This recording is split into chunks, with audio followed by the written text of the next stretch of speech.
briefly. We want to continue to think that our higher education institutions are among the safest places to be. And we know at many of your institutions you have programs that promote campus safety and things like that. Could you very briefly describe, I'll start with President Holnack, could you very briefly describe some of those examples you have at your colleges that perhaps we can capture as we move forward to share with other people and policymakers regarding this issue? Certainly. I would like to tell you this was an original idea. It's not. We steal liberally from anybody that's got a good idea. Santa Fe College has a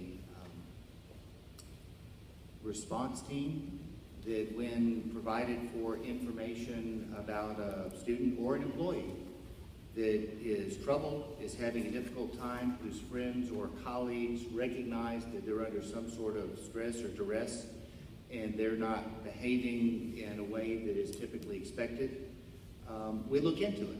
In every one of the active shooter situations that has occurred in a school setting, college setting, university setting, in the last number of years that I've been attending to this issue, everybody that they talked with afterwards went, oh, I knew they were in trouble. I knew they were having problems. I knew they were stressed out. I knew that there was something going on. I knew they were off their meds, whatever that case may be.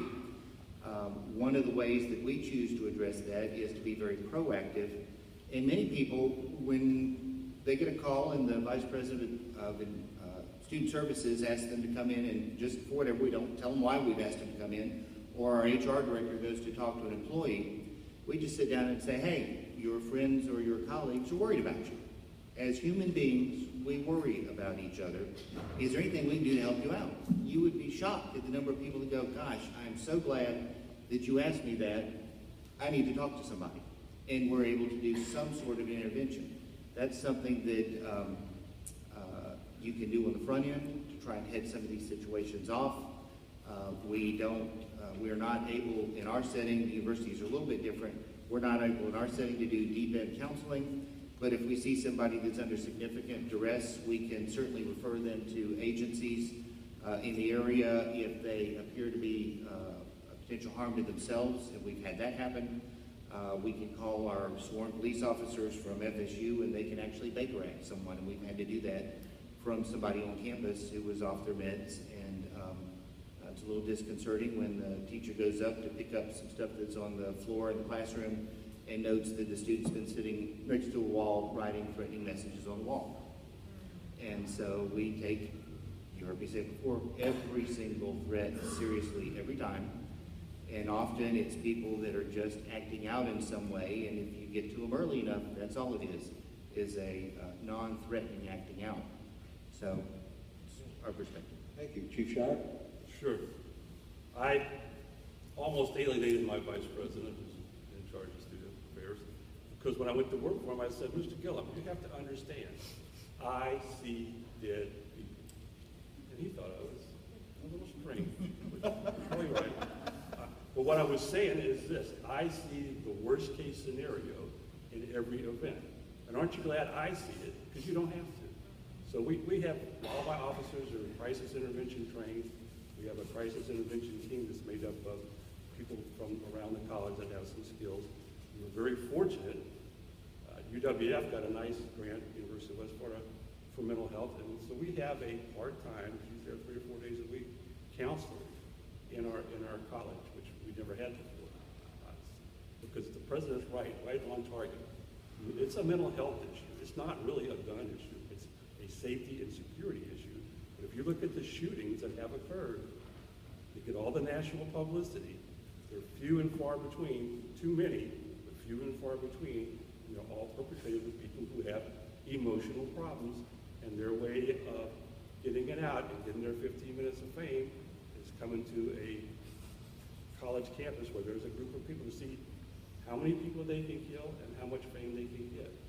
So you can have, to me, that's, if you have those programs in place and you share, we have to, we share. There's some expensive programs out there. We built our own so that if we identify the same person 4 or 5 times, the dean of student conduct or something has a problem with it, we got to do something. So that That's outstanding. Great point, great point. Chief Rooney.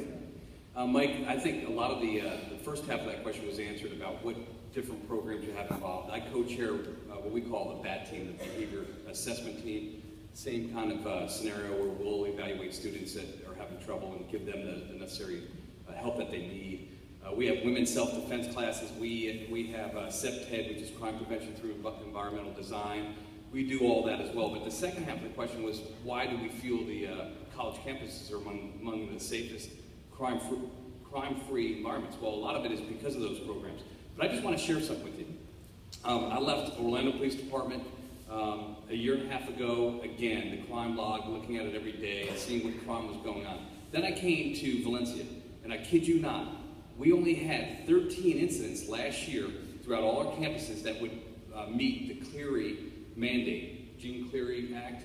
1 aggravated assault, a couple domestic violence incidents, 4 drug-related incidents, 3 motor vehicle thefts for the whole year of 2014. So we are doing a very, very good job in that, and not just us, the students, faculty, and staff, all believe when they get on that environment, the last thing they need to be worried about is crime. Now, I will not kid you and say that iPads don't get stolen from time to time and iPhones. That happens. But as far as violent crime occurring on campuses, it's extremely low. And it's not just unique to Central Florida, it's nationwide. Because that feeling that you get when you walk on that campus that, you know, I'm here to learn. I've heard it earlier from the students. I don't need to be worried about guns and violence and everything else. And it was an eye-opener for a police chief to go from that environment, armed carjackings, homicides, burglaries every day, to a college campus, actually several campuses, as I stated before, 5 campuses in the School of Public Safety, that the crime is just unbelievably low, and that's a good thing. So I keep on going back to, if it's not broke, let's not try to fix something by you know, introducing firearms on the campus. Point. And finally, Chief Meade. Thank you. We're not in the education business. That's what we do best, right? And part of, as every one of us has spoken about, is the reason that we're successful at UCF when it comes to our crime on campus is we hire those that they get it. Coming from Orange County Sheriff's Office, where you're running the gun every day, I had deputies that say, "How you over at UCF? I'd come to work for you. I want to come work for you, Chief." I said, "You are one of the best deputies I've ever seen. You would suck at UCF." Because they don't have that community relations aspect. They're used to going to the robberies, the rapes, the homicides, driving lights and siren. That's not the kind of officer we hire or that we want on a university campus. To us, we have, every one of us has a higher standard of care. We respond to every call for service, every medical, every fire alarm. You think they would do that at Orlando Police Department, Orange County Sheriff's Office? Heck no, you don't have the time. We have that higher level of care, and that's the officers that we want to hire, that 50% blend. We want to give these new kids an opportunity, but we also hire those that come from experience from other agencies that have that running the gun amount of them, but they still got some juice in the tank.